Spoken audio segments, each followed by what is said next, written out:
Anomalies. Anomalies. Anomalies. Hello, and welcome to another episode of Anomalies. This is a program about things seen out of the corner of one's eye, about shadows and what lurks in those shadows. This is a program about the unexplained and the unexplainable. Well, hello, and welcome to another episode of Anomalies. This is a show about things that are kind of out of the mainstream. And I've been looking forward to our show today because it's a subject that I have that's of interest to me. And by the way, I should say, for some of you who are expecting Dave Jinks to be on our show today, Dave is working for a living, and he had some other complications at work. So we're flying solo, but we have a great guest to fly solo with. And our guest today is Marilynne Roach. And Marilynne wrote a book about a topic that I have a lot of interest in. Historically, I've always, and my background, as some of you know, is sociology. I used to teach sociology. So I'm kind of interested as to how people interact with each other. And one of the events in life that's always interested me have been witch trials, not only the ones they had in Europe, but the ones they had here in this country in Salem. And Marilynne has written a very engaging book called Six Women of Salem, and she agreed to come on and talk with us today about that. So Marilynne, welcome to Anomalies. Thank you. Thanks for inviting me. Sure. Now, you said you're in Massachusetts. Are you close to Salem? If I get on the public transportation and find my way to Boston, and there's a commuter rail that goes right up there. Although COVID's kind of messed that up a bit. It's reachable. That's messed up everything. So let me kind of start with this question. It's an origin question. Tell me about you and your background, and then maybe how does that lead somebody to write a book about the Salem Witch Trials? Obsession.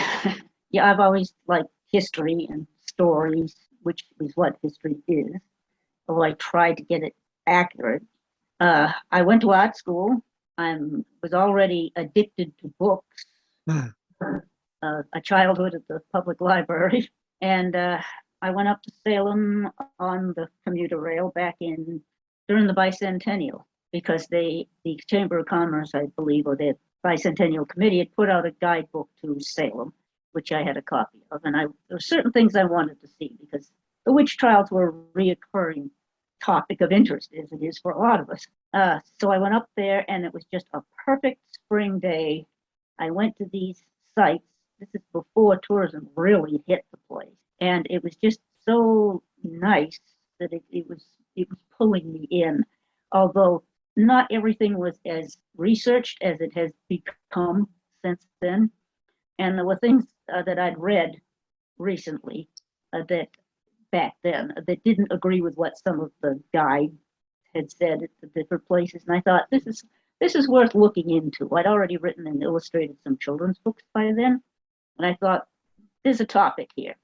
It took 27 years to write the first book, The Salem Witch Trials, Day by Day Chronicle of the Community Under Siege. The publisher thought up the title, and that finally got published back in 2002. And the second one that I wrote on that subject for adults was The Six Women of Salem, which was a biographical focus on specific individuals who were there at the time and experienced. Yeah, that's the one I've been reading, which I find very interesting. Tell us a little bit about Salem as a community, not back in the 1600s, but today. Oh. What does it look like? Well, it's a nice city. It's small-ish. I mean, it's certainly not Los Angeles. It's a reasonable size. There's a nice historic district from the days of the China trade. There are a few 17th century buildings here and there, and a lot of them got lost, and people just didn't want to talk about the subject, and urban renewal was more important than history to some. It's right on the sea, so there's a rich maritime history, and there's a number of things to see relating to that. It's scenic. There's touristy places, and there's a world-class art history museum, Activity Essex.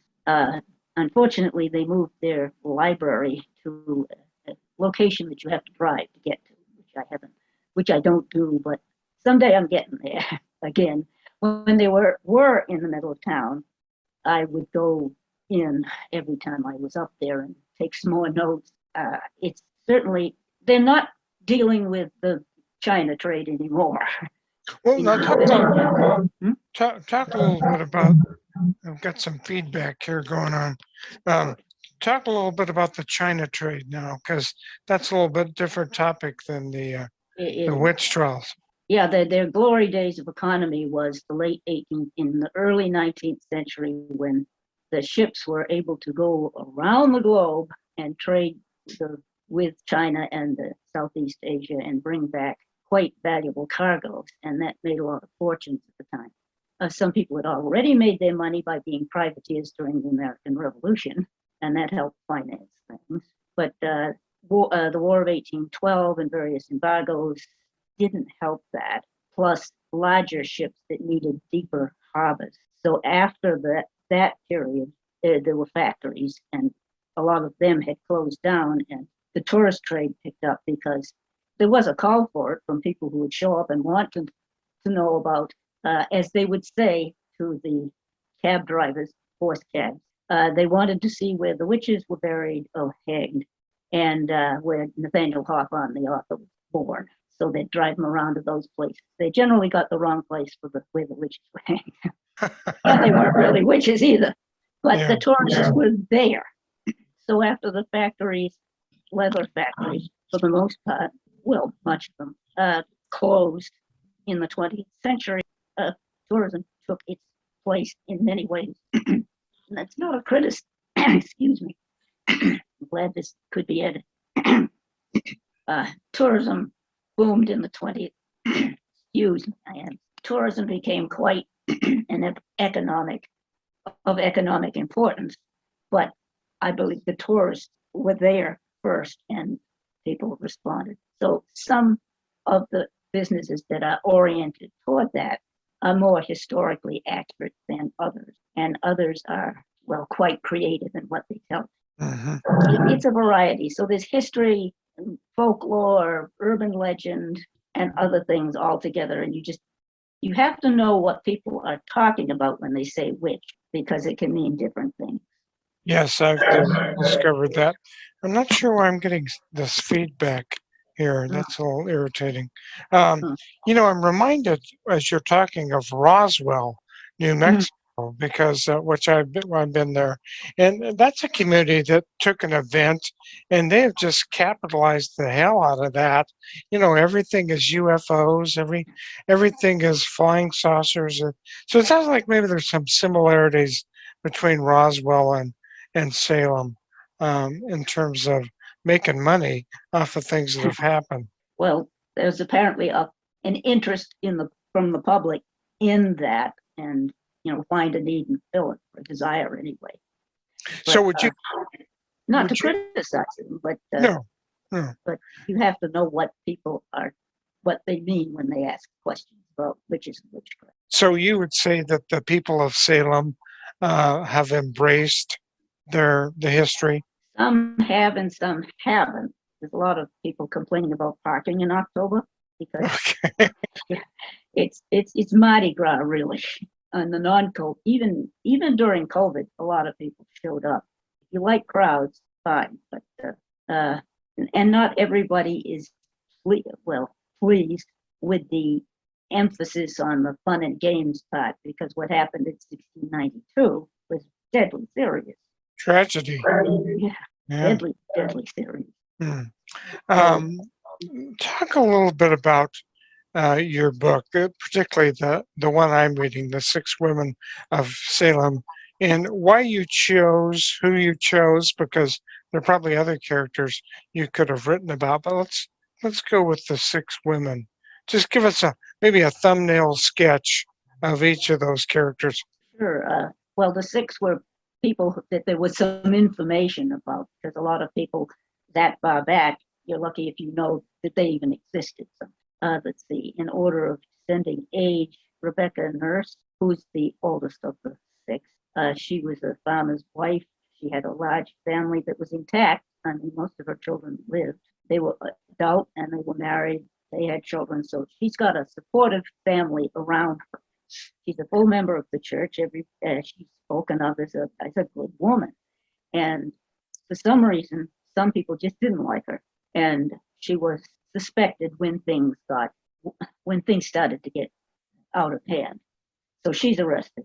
But she has a support group around her. And not to be a spoiler alert or anything, because you could just look it up about all people.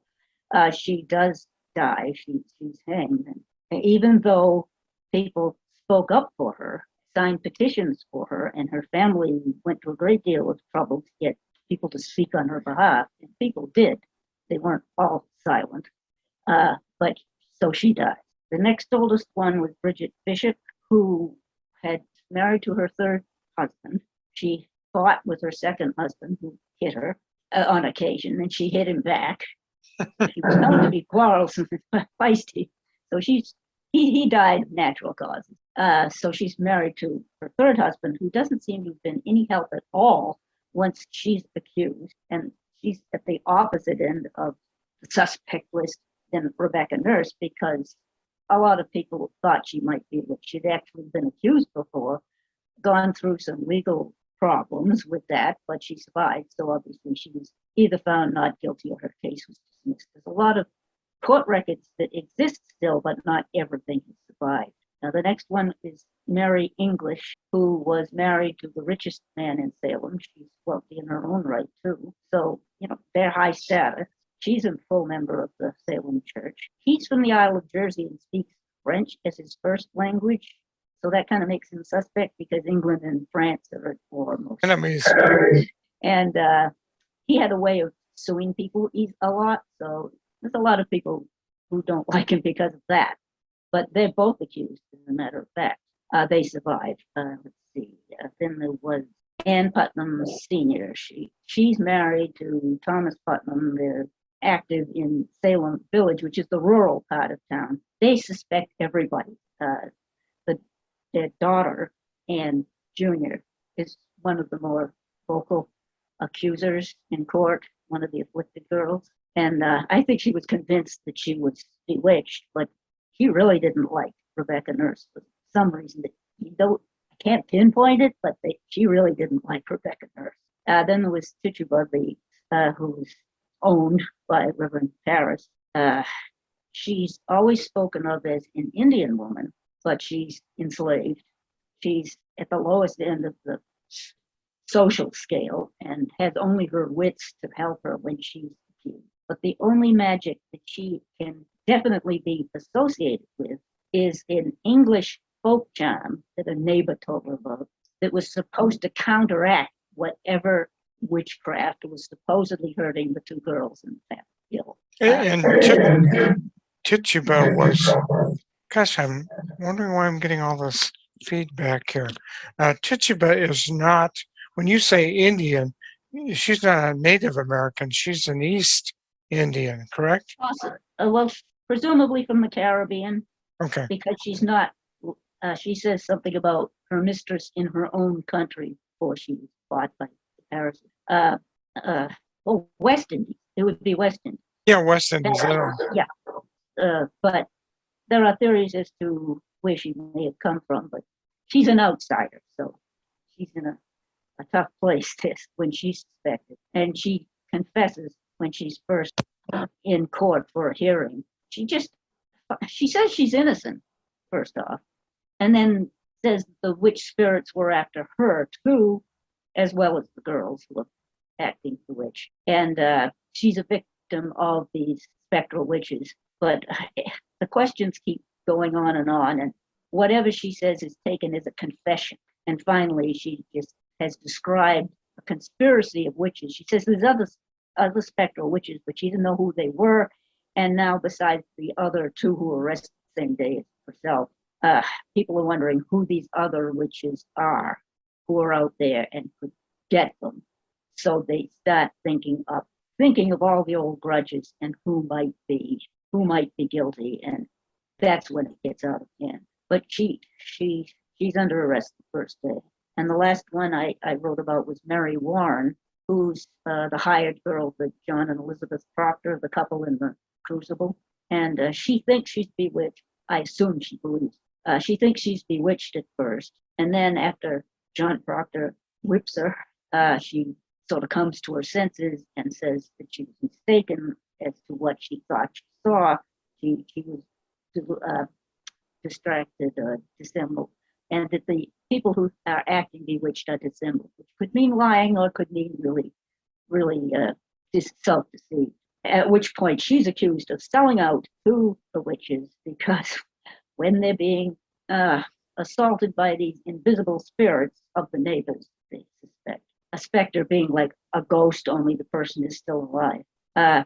They say they're being tortured so that they'll join the devil's side, join the witches. And if Mary Warren's aches and pains and convulsions had stopped, they suspect that she sold out to the witches. So she's accused, and she's kind of kept as a co-conspirator to testify against the others. Presumably she's dropped out of the gang and now can testify against them.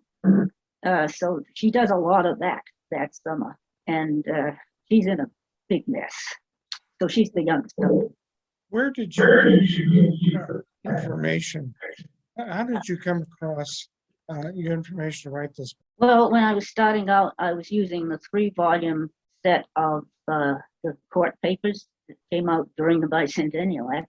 I'd go into the Boston Public Library's main research branch, take pages of notes, and then the next time I was in the neighborhood, I'd do some more and so on. All of that is now in a more recent edition, which I got to work on actually too, of the records of the Salem witch hunt, and that's been invaluable for writing the 6 Women of Salem. A lot of the documents are online with transcripts from the first 3-volume set from the University of Virginia website, which you can see the actual handwriting. Some images are clearer than others, but I believe that they're working on that to get clearer images. And then read a transcript of it, which is a lot easier to read. So I used those original sources, used contemporary accounts of what was going on, the sort of pro and against books that came out at the time, early histories like Thomas Hutchinson's History of Massachusetts, mid-18th century, Age of Reason author who thought that they were absolutely ridiculous to believe this in the first place. But I think people were convinced at the time. That, and I discovered the Massachusetts archives. They had moved into new archivally up-to-date headquarters when I started really getting into this. So I figured I'd go see what they had. At that point, I'd written a first draft, a second draft, and from published sources. And I figured there was only one thing I didn't know. It's not true, obviously. I wanted to know the name of the hangman. So I went in, and I still don't know who he was. The hangman? Yeah, the hangman. But there were reams and rolls of microfilm documents from other things that were going on at the same time, which shed light on everything else that was going wrong at the time, or everything else that they had to deal with. So that took many more years once I realized there was a whole cache of information that was different, but related directly to what we were doing, what I was. And new information continues to turn up too, just little bits and snippets, but it's nice to be able to find little nuggets of information. It seems like to me that to understand what happened in Salem, you've got to understand several things. You've got to understand the religious climate, first of all, Puritans, essentially. Talk about how that religious perspective affected what went on in Salem. Well, the idea of Puritanism, which is a general movement, but that had many different sects, denominations actually in England. The idea was some people are saved and some are not, and it helped if you search your soul to find out whether you are or not, or it's kind of a strain, I would think, if you weren't certain, and nobody could be absolutely certain. What is your future in eternity? But the idea for daily life was to be better, to try and improve and morally, spiritually. And the denominations that came over to New England were, the Puritans who came to New England had been in trouble with the bishops of the Church of England before, because everyone was supposed to be a member of the Church of England the way you were supposed to be a patriotic English person. And they didn't like the way the bishops were more ceremonious and formal and bossy, perhaps. They wanted each group, each congregation to sort of do their soul searching together and decide how their particular group, the church, would be governed, rather than having an Episcopal priest assigned to them from somewhere else. They wanted to choose their own minister, and the bishops didn't particularly like. So that was the group that came over to New England. It led to such shocking developments as democracy. In the bishop's eyes, it was shocking. But once they did come over, the geographic distance between the continents led to more self-governance than England approved of. But England was going through a couple of civil wars, an interregnum, and a third overthrow, a change of who's going to be the monarch. So New England got to develop without as much oversight as the crown approved. It was, Go ahead. Yeah, I'm thinking. Well, that was like 3 generations before the outbreak of the trials. So the second generation, not everybody was as intense about it, Puritanism, as before, perhaps. And now it's the 3rd generation, and people who are Episcopalian or new denominations like Baptists, Quakers. There was quite a problem with Quakers who would come into town and say, "You're doing it wrong. This is how it's supposed to be." And they couldn't force people to change, but they really annoyed them.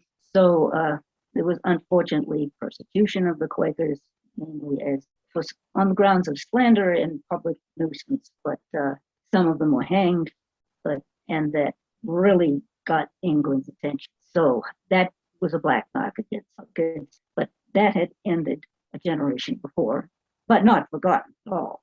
So the 3rd generation was really perhaps more concerned with daily business, even when they were still of a Puritan outlook. But there were, as I say, there were people from other concerns, other denominations, people who were from the Channel Islands, like Philip English, who spoke French as their first language. So that there was more variety of people, and I suppose a variety of opinions than there had been before. Plus, England was cracking down on the way some colonies were being more independent in their management of affairs than they were supposed to, especially Massachusetts. Import-export taxes, navigation acts, that sort of thing. A lot of people in business preferred to just ignore them, which of course the tax collectors could not put up with for too long. So there were, economic reasons, religious reasons, other upsets, and the ongoing war now with French Canada and their indigenous allies, who had plenty of reason to be resentful of encroachment from the settlement. So there's a lot of stresses going on at once. Sounds like with the Quakers. Gosh, I'm sure why we're getting such feedback. Are you hearing feedback on? No. Okay, No. well, maybe that's good, maybe that's bad. Sounds like one thing that, and we're responding to what you said about the Quakers, there seems to be kind of a precedent set that if you don't behave or think like we do, we're going to hang you. That's a bit of an exaggeration. Okay, And some of the Quakers accused non-Quakers of witchcraft too. Okay. If somebody misbehaves within, say, a community, within a congregation, they're admonished, or the people talk with them and try to straighten things out. And sometimes it goes to court because they get real stubborn and incensed, and the people were pretty two-fisted at times in those days. There's a lot of court records of other things than witchcraft surviving, and there were a lot of disputes over boundary lines and things like that, people not paying their taxes. They were acting human, very human at times, but there was as far as laws go and hanging, there was due process all along. Even in the witch scare, it was the evidence that was really faulty. If somebody, I was going to say, maybe we talked a little bit about the religious climate. What's the legal climate like in Puritan New England? How is that contribute to what eventually happens in the trials? Well, the witch trials were civil trials. Witchcraft, which was illegal in England still, was a felony, and felons were hanged, not burned, as in the continent in Scotland. It's not a church trial at all, even though it involves the state of selling your soul to the devil, for example. So that there's an overlap, but it is a civil trial. If somebody thinks they're bewitched, and some of these suspicions went on for years, because you don't want to accuse too quickly, because they'll retaliate against you if they're really witches. But once it got to a certain point, somebody would make a complaint before a magistrate local, and the magistrate thought there was any purpose in considering this, they'd write out an arrest warrant. What happened? And the suspect would be brought in for question. That would be like a hearing, which is what most of the dialogue that's been preserved comes from, the hearing, not the trial itself. Many of the cases, the person who was accused would turn around and sue the accuser. Before it got to being actually before the law, they sued them for slander, because it was not just insulting concerning their absolute spiritual and moral behavior. It could get you killed by hanging.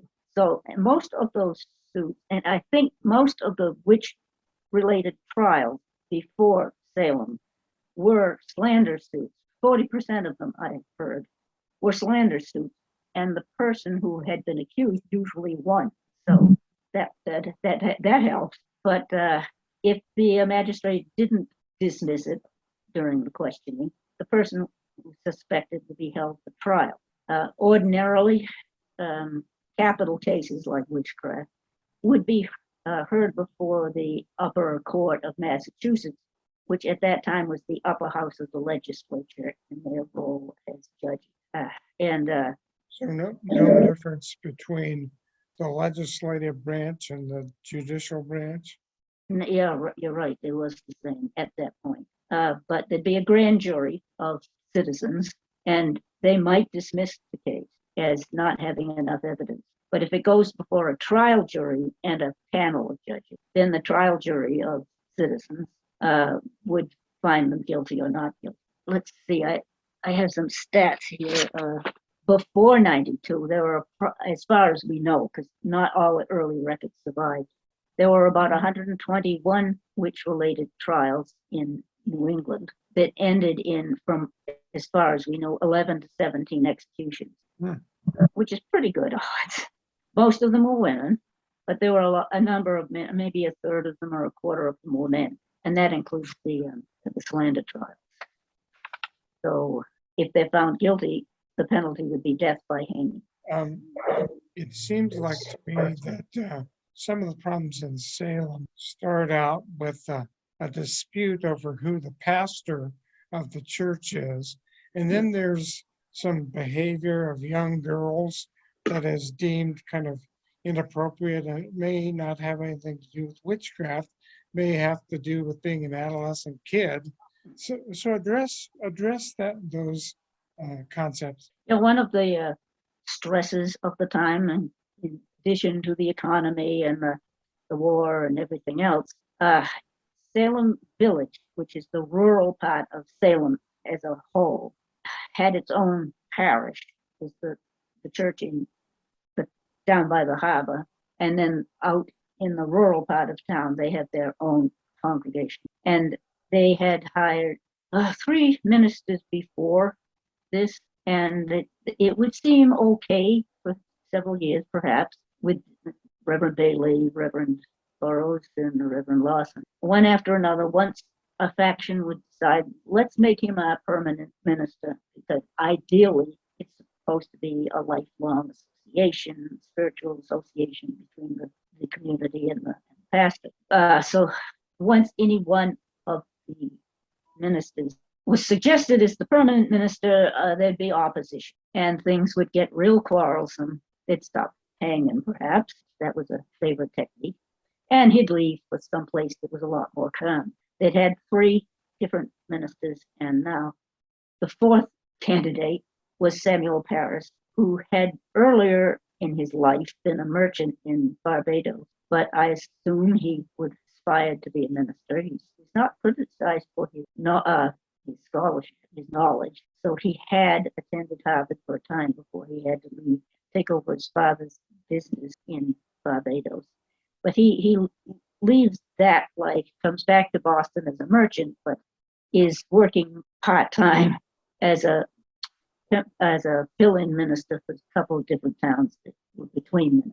Finally, Salem Village asked him to come and see if they like his sermons, if he likes community, sort of audition to be the minister. And they do hire him, and he's ordained there as they're supposedly permanent, but not. And then I guess a faction that wasn't that thrilled with him decides that they weren't going to pay him, that they would rather somebody else was the minister. I don't know why this wasn't settled before. Not all the paperwork has survived. I think it was personality conflict with a lot of different people, but it just hints of what it might have been. So there's that tension. Hasn't been paid for over a year. It's winter of 91, 92. The firewood supply, which was supposed to be part of the salary, has not been entirely delivered, and he's running out of wood. Cold, there's been storms and stuff. And at that point, two of the girls in his household, his daughter Betty and his niece Abigail Williams, that they're 9 and 12 years old, start acting oddly. Those are the first two. They're really children rather than teens. They aches and pains, the headaches, but they're acting, I don't know, making odd noises, creeping under the furniture. It could have been a game gone wrong. I really don't know any specific reason, but that starts it. They may have been fooling with fortune telling, which is one theory, but there's really nothing temporary that says. But around the time they start acting oddly, there had been a terrific attack on York, Maine by French and Wabanaki forces that burn the town, take captives, march them into the woods to hold as hostages, sell to the French in Quebec. And that is getting closer than other attacks has been a lot closer to Salem. It's southern Maine. They're not as far away. I think that may have had something to do with it. It certainly ramped up the tension. The minister in York had been shot dead during it, so that would be a concern to pass. And anyway, they're acting strange. And this goes on for about a month before anything legal is done about suspicions. But unfortunately, as the symptoms continue, home remedies hadn't worked to help them. Praying hadn't helped them. The family calls in medical doctors, there's various ones in the region who knew whatever medical knowledge was around at the time, and they couldn't find a reason. And one of them, not named, but presumably William Griggs, gives his opinion, well, maybe they're under an evil hand, which means under an evil spell, bewitched. Still, the Parris family doesn't take this to law yet, but by now, instead of acting, what's wrong with the child, they're probably saying, who's hurting you? Because it's assumed that it might be a neighbor. Maybe. Leading questions are easy to ask, especially, I imagine, a parent and with a sick child who's been acting that tame would be desperate, but they don't go to the law yet about it. A neighbor who should have known better, because she was a full member of the church, comes over to the parsonage or suggests to the two slaves, John and Tituba Indian, an English folk charm that's supposed to reveal the responsible witch and reverse the evil magic that's supposedly projected into the girls to hurt them and sort of boomerang it back on purpose. That only makes the girls more upset, and they start reporting specters coming after them. I've heard that if somebody is panicked enough and not breathing properly, a lot of shallow breaths, it can affect the peripheral vision. So maybe if the peripheral vision is closing in, it looks like something shadowy is creeping up on them, maybe. So that spooks them all the more.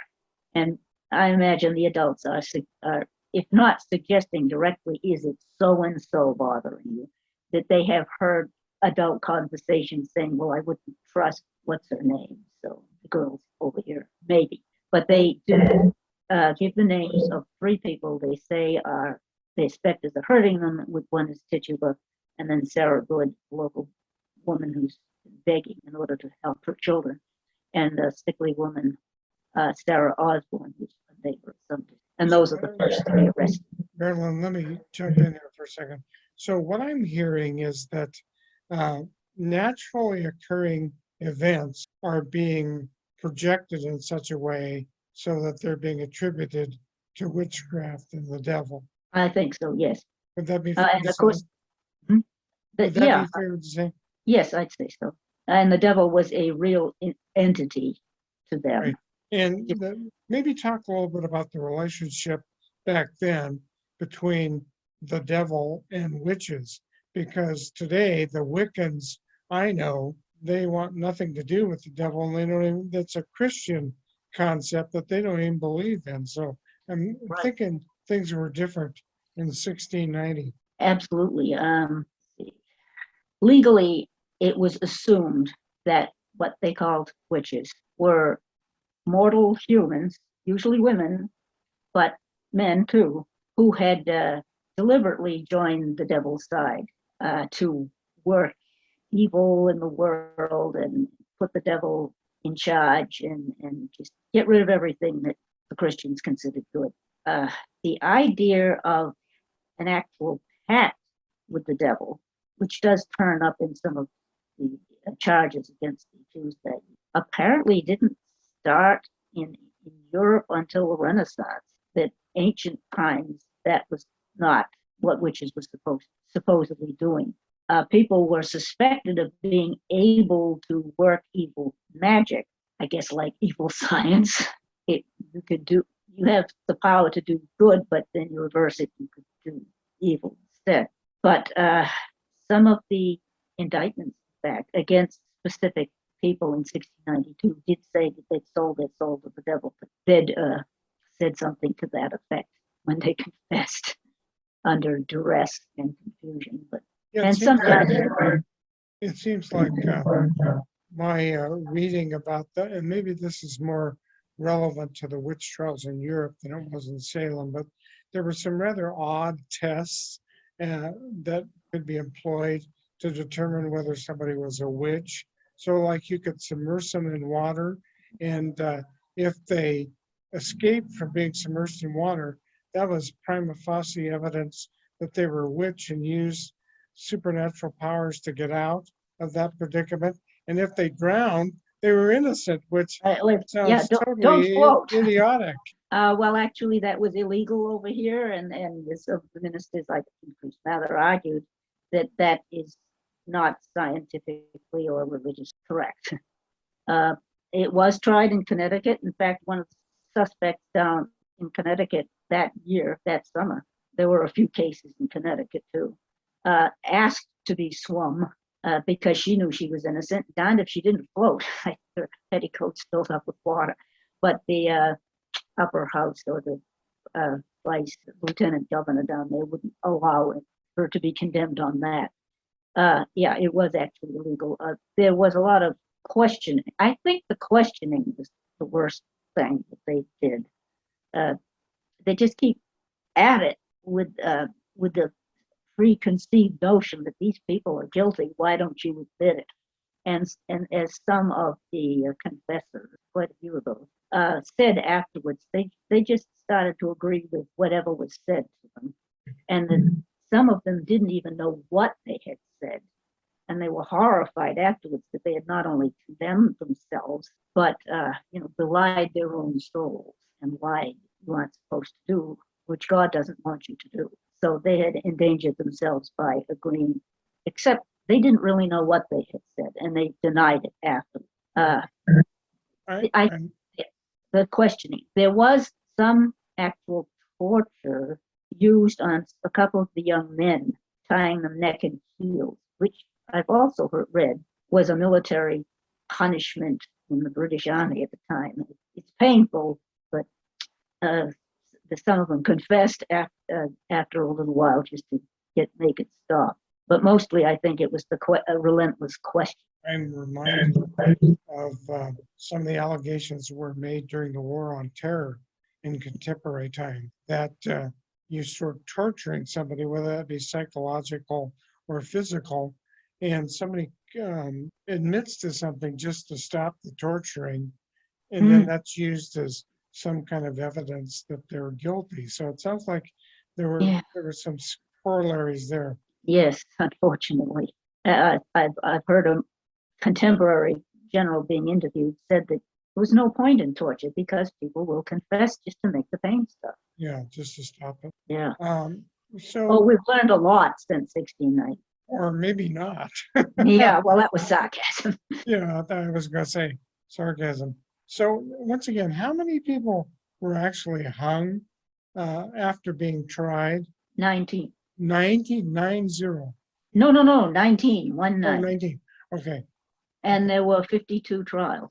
52 trials. And I don't know if this is accurate or not, but somewhere I read, probably the internet, which makes it suspect to begin with, that these places like Salem were essentially based on an agricultural kind of economy, and that one of the things that happens with some forms of crops, grains, is you develop, I think the term is ergot, which is some kind of a hallucinogenic fungus.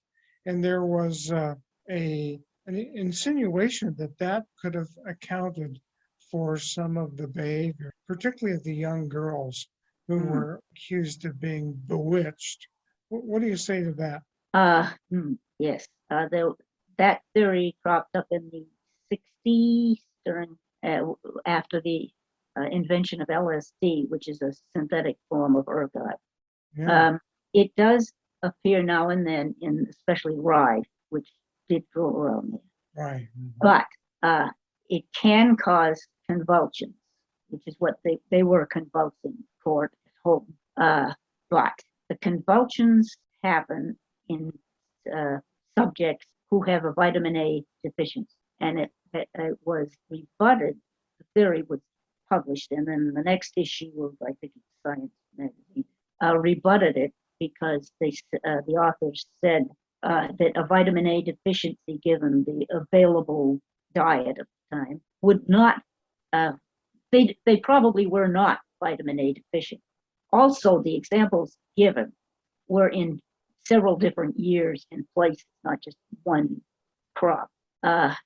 If they don't have a vitamin A deficiency and they eat something tainted with ergot, then the symptom is not convulsions, but gangrene. And nobody reported gangrene. Oh, yes. And I don't think that the adults and the girls had different loaves of bread from different crops. I think everybody was eating from the same loaf.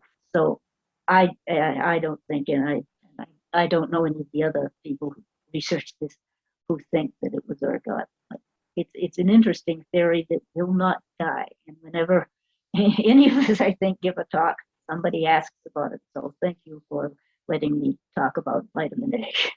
Sure. It seemed like there were some other, and they seem bizarre to us, but I guess they weren't in Puritan New England. There's some other kind of, I don't know what you'd call them, evidentiary things that people could point to identify someone as being a witch.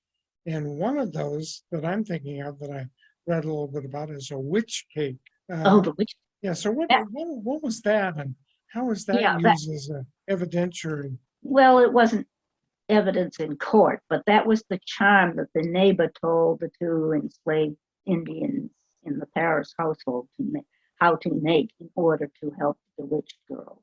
Tituba. Yes, Tituba and John. Let's see. It's sympathetic magic. Presumably, there's a witch who's projecting some sort of force into the victims, the two girls. So something of the witch is her evil is in the victim.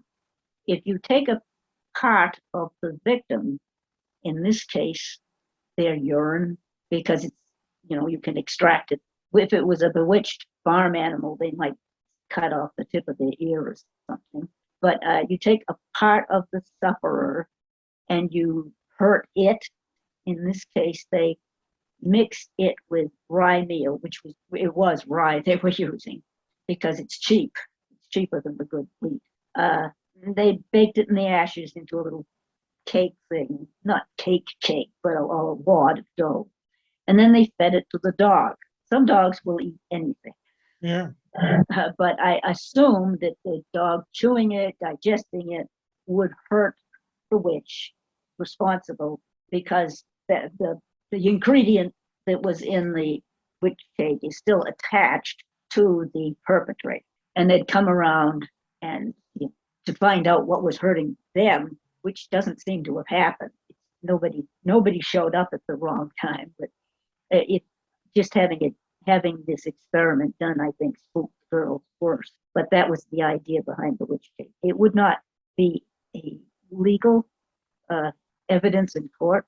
The evidence evidence, I'm using air quotes here, was the spectral evidence was the big problem. Talk about that. Talk about spectral evidence as a form of legal evidence. Well, it shouldn't have been. It really wasn't. But what the bewitched victims saw or thought they saw, and I think some of them were convinced of it, although others realized they were not seeing it, and if they tried to say that they really hadn't and changed their story, then they would be by their fellows or suspected by the people who had supported their stories when they thought they believed. But what they said they saw in their vision was taken seriously and literally by the court. They did say, the judges did say in their own defense later, that they had accepted other evidence than that, although the surviving document, when neighbors who are not afflicted give examples of supposed witchly activity, say the cow goes dry or the cow dies or the baby dies, the kids get sick, as examples. That's coincidence. It's not evidence, really. Right. But it's not spectral because they don't see a spirit doing. So it's not provable, as they finally realized, as some of the people argued all along.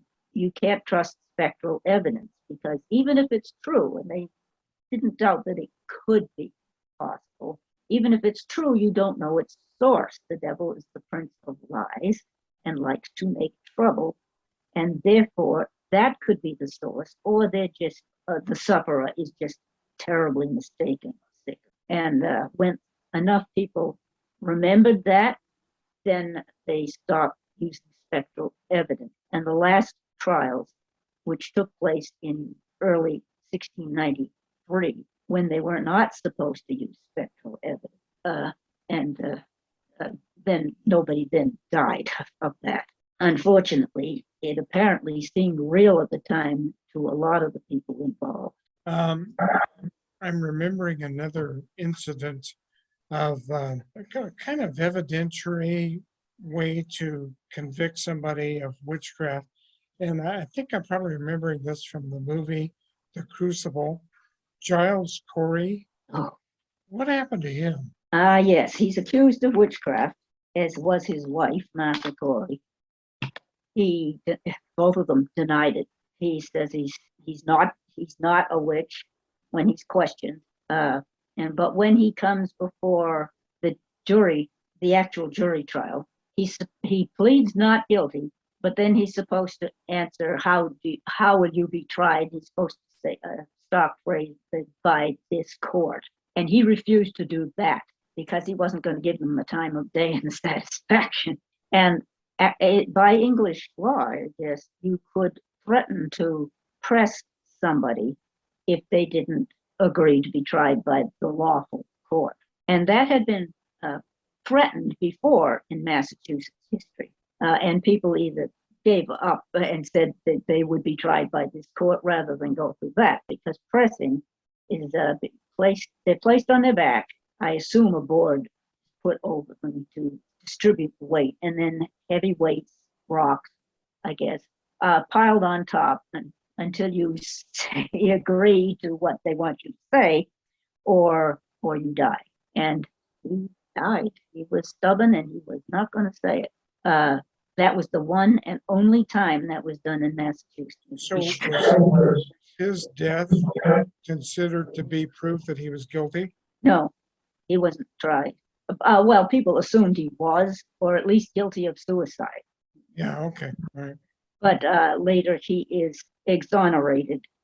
He's dead, but he's exonerated with the rest of those that have been exonerated. And when it came to making reparations, and in 1712 there was monetary reparations for the families of the people who had died and the people who had been condemned but not hanged because of lucky circumstance. And there were 11 or 12 of those. They got compensation too. His name is on the memorials as a victim of the trials, but he was never actually tried. How did they figure out how to compensate people for? Well, you can't, because you can't bring back the dead mother, for example. But the people petitioned for for compensation, and there are documents listing how much people had to pay in jail fees, room and board, legal fees.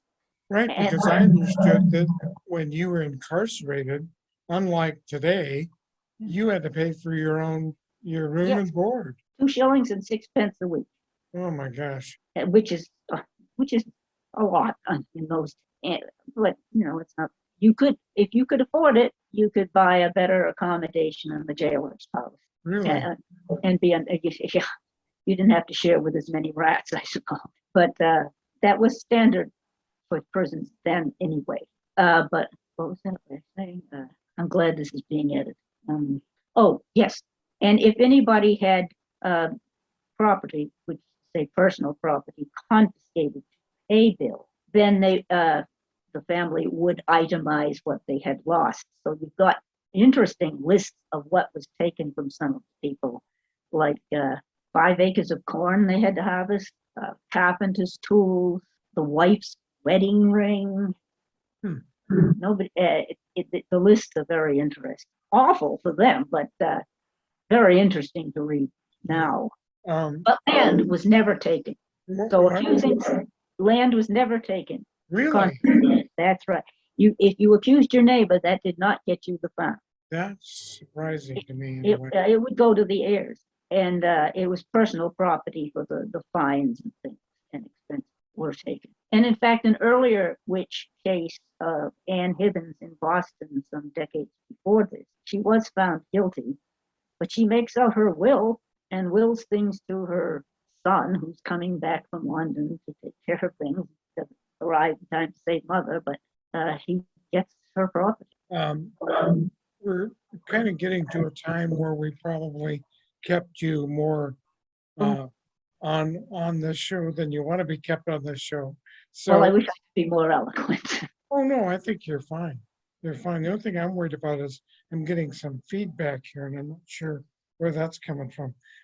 So if you had to summarize, and realizing you need to read that book, you need to read the story of these 6 women and the specific events that occurred in Salem in the 1690s.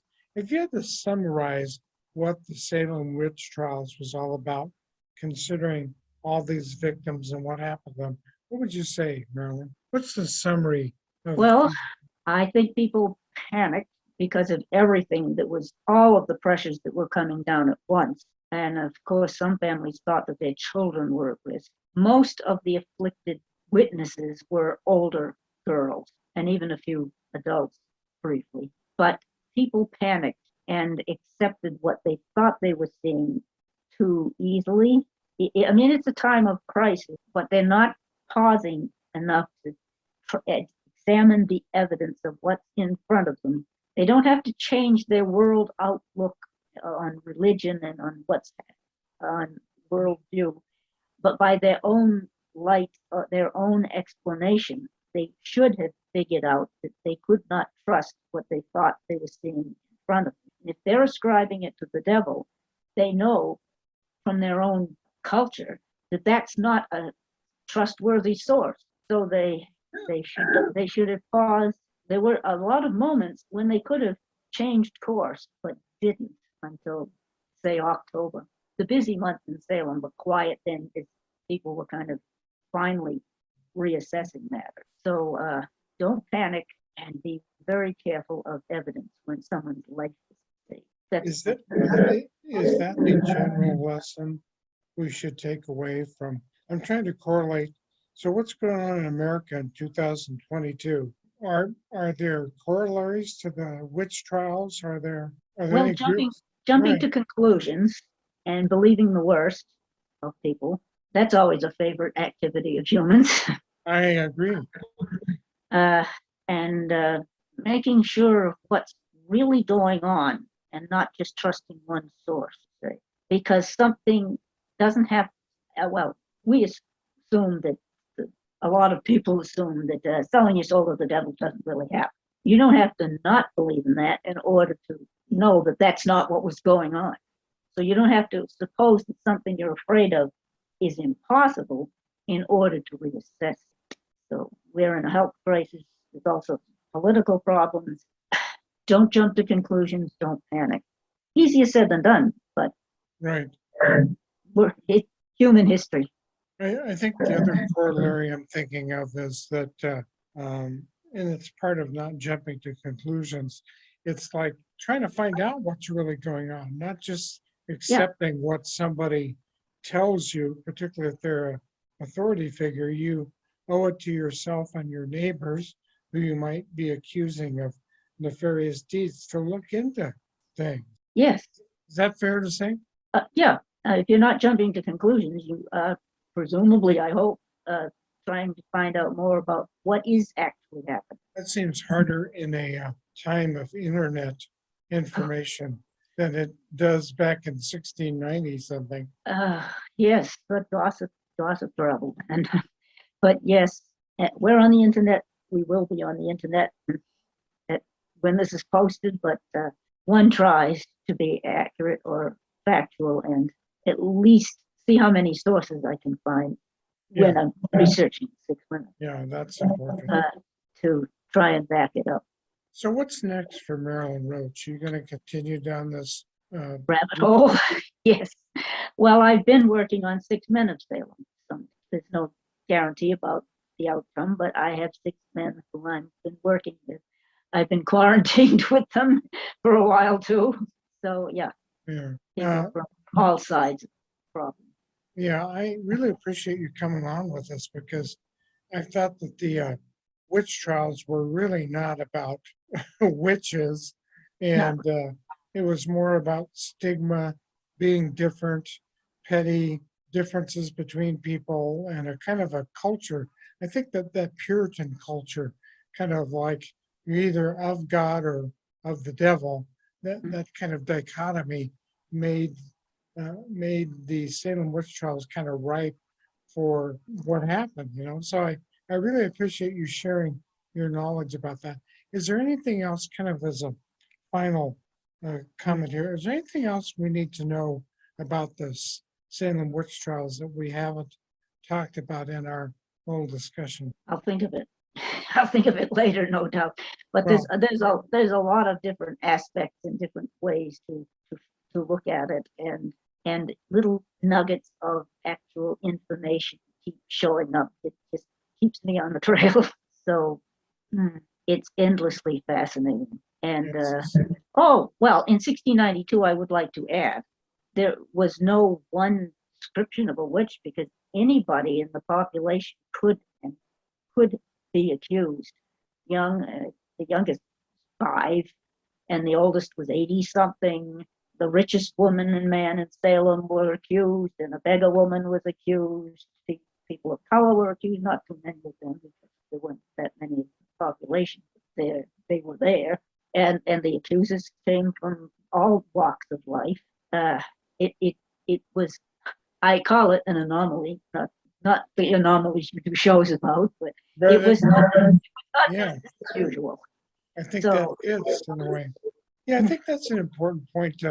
So for many people, if you say witch, they, for some reason, maybe has to do with their age, they think of Margaret Hamilton from the Oh, Wizard yeah, of right. Oz. Yes, And they do.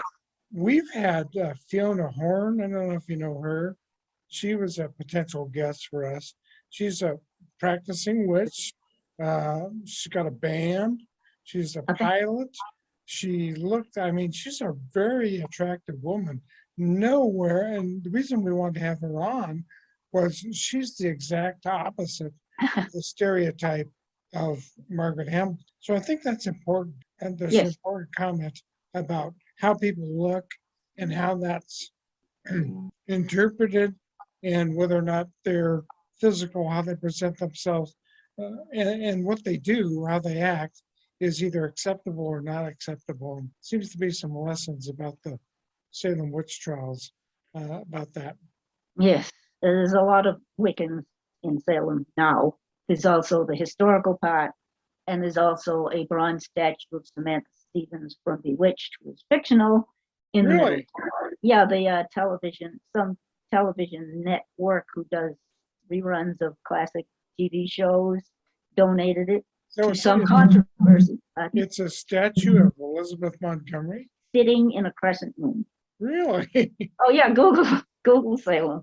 Okay. It's right in the middle of things. I'd like to go to Salem. I've always been drawn to there. So maybe Halloween's not the best time to go. It's very crowded. Yeah. Now, but there's events and stuff. Well, I'd wait till COVID was over for one Oh, thing. yeah, definitely. I But don't even yes, want to go out of my house, let Yeah. alone go to Salem. Anyway, Marilynne, thank you very much for being on our show. Thank you. If you have any other thing that you want us to communicate about Salem Witch Trials, we can do an addendum. I'm obviously on Facebook, so we'll post the show there. But sometimes if guests want to, like earlier you said, well, I might think of something. I'm not thinking of anything now, but I might think of something later. We can put that as an addendum on our Facebook page. But I really thank you for being on with us today. Okay. Thank you for inviting me. For sure. All right, stay warm there in Massachusetts. Doing my best. Bye-bye. Thanks again. Bye. Thank you.